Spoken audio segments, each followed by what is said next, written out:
4, 3, 2, 1. ಎಲ್ಲರಿಗೂ ನಮಸ್ಕಾರ. ನಾನು ನಿಮ್ಮ ಸವಿತಾ ಲೋಕೇಶ್. ಅಂಜಲಿ ಯೂಟ್ಯೂಬ್ ಚಾನಲ್ಗೆ ಸ್ವಾಗತ. ಶೈಲಪುತ್ರಿಯ ಪೂಜೆ. ನವರಾತ್ರಿ ಪೂಜೆಯ ಸಂದರ್ಭದಲ್ಲಿ ಯೋಗ ಸಾಧಕರು ನವರಾತ್ರಿಯ ಮೊದಲ ದಿನ ಮೂಲಾಧಾರ ಚಕ್ರದ ಮೇಲೆ ಗಮನವಿಟ್ಟು ಧ್ಯಾನ ಮಾಡುತ್ತಾರೆ. ಆಧ್ಯಾತ್ಮ ಸಾಧನಾ ಕ್ರಮದಲ್ಲಿ ಅದುವೇ ಮೊದಲ ಹೆಜ್ಜೆ ಎಂದರೆ ತಪ್ಪಿಲ್ಲ. ಯಾರ ಮನಸ್ಸು ಚಂಚಲ ಸ್ವಭಾವದಾಗಿರುತ್ತದೋ, ಯಾರು ಮನಸ್ಸಿನ ಮೇಲೆ ನಿಯಂತ್ರಣ ಸಾಧಿಸಲು ಬಯಸುತ್ತಾರೋ ಅಂಥವರು ಶೈಲಪುತ್ರಿಯ ಆರಾಧನೆಯನ್ನು ಮಾಡಬೇಕು. ಶೈಲಪುತ್ರಿಯ ಆರಾಧನೆಯಿಂದ ಸಾಧಕನಿಗೆ ಬಲ, ಶೌರ್ಯ ಮತ್ತು ಇಂದ್ರಿಯ ನಿಗ್ರಹ ಶಕ್ತಿ ಬರುತ್ತದೆ. ಎಲ್ಲರಿಗೂ ನವರಾತ್ರಿ ಹಬ್ಬದ ಶುಭಾಶಯಗಳು. ನವರಾತ್ರಿ ಹಬ್ಬದ ಮೊದಲನೇ ದಿನದ ಪೂಜೆ. ಹೊಸ್ಲಿಗೆ ಅರಿಶಿನ ಕುಂಕುಮ ಇಟ್ಟು, ರಂಗೋಲೆ ಹಾಕಿ, ಹೂವು ಇಟ್ಟು ರೆಡಿ ಮಾಡ್ಕೊಳ್ತಾ ಇದ್ದೀನಿ.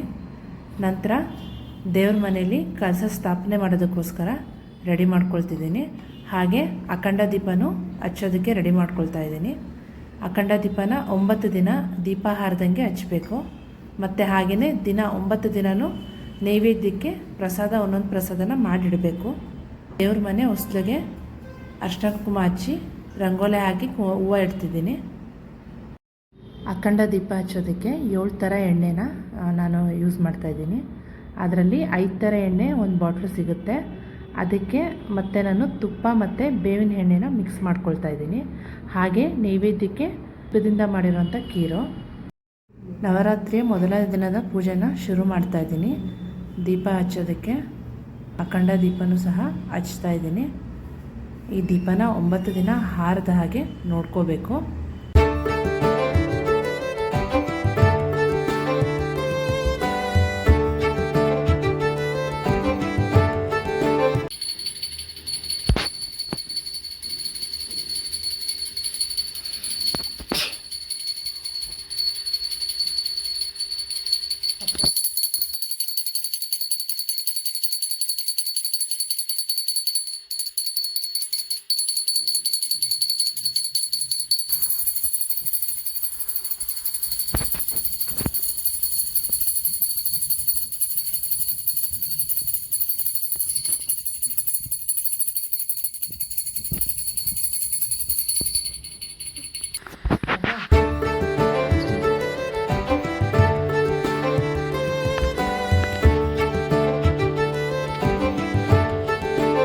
ನವರಾತ್ರಿ ಹಬ್ಬದಲ್ಲಿ 9 ದಿನ ವ್ರತ ಮಾಡೋರು ಶ್ರೀದೇವಿ ಮಹಾತ್ಮೆಯನ್ನು ಓದಬೇಕು. ಈ ಕಥೆಯನ್ನು ಓದಿದ್ರೆ ತುಂಬ ಒಳ್ಳೆಯದಾಗುತ್ತೆ ಅಂತ ಹೇಳ್ತಾರೆ. ನನಗೂ ಸಹ ನನ್ನ ಸ್ನೇಹಿತೆ ಹೇಳಿದ್ದು. ಸೊ ಅದರಿಂದ ಈ ವ್ರತನ ನಾನು ಚಾಚು ತಪ್ಪದೆ ಮಾಡ್ತಾಯಿದ್ದೀನಿ. ಬೆಳಗ್ಗೆ ಒಂದು ಅಧ್ಯಾಯ ಮತ್ತು ಸಂಜೆ ಒಂದು ಅಧ್ಯಾಯ ಡೈಲಿ ಓದಬೇಕು 9 ದಿನವೂ. ನಾನು ವಚನಾದೇವಿ ಮಹಾತ್ಮೆಯಲ್ಲಿ ಅವತರಣಿಕೆ ಅಂದರೆ ಪೀಠಿಕಾಧ್ಯಾಯದ ಬಗ್ಗೆ ಈಗ ಓದ್ತಾ ಇದ್ದೀನಿ. ಪೂಜೆ ಮಾಡಿದ್ರೆ ನಮಗೆ ಏನೇನು ಉಪಯೋಗ ಅದ್ರ ಬಗ್ಗೆ ಇದರಲ್ಲಿದೆ. ಸೊ ಅದರಿಂದ ಇದನ್ನು ಓದ್ತಾ ಇದ್ದೀನಿ ಈಗ. ಶ್ರೀದೇವಿ ಮಹಾತ್ಮೆ ಅಧ್ಯಾಯ 1, ತ್ರಿಮೂರ್ತಿಗಳಿಂದ ದೇವಿ ಸ್ತುತಿ.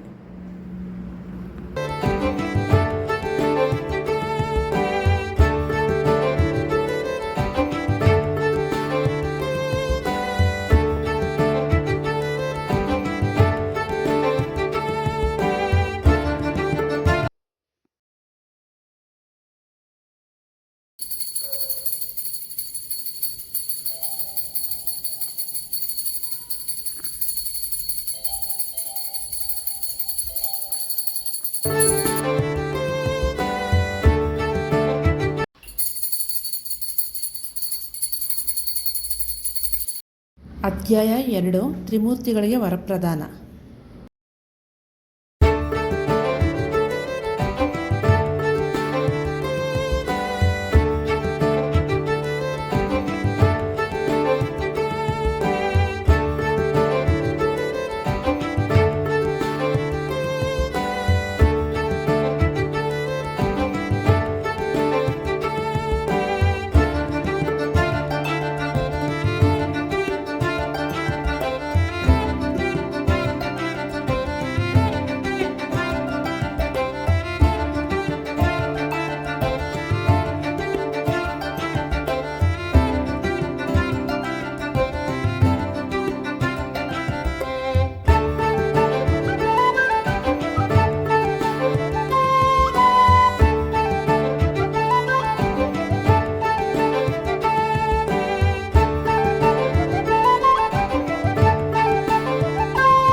For watching.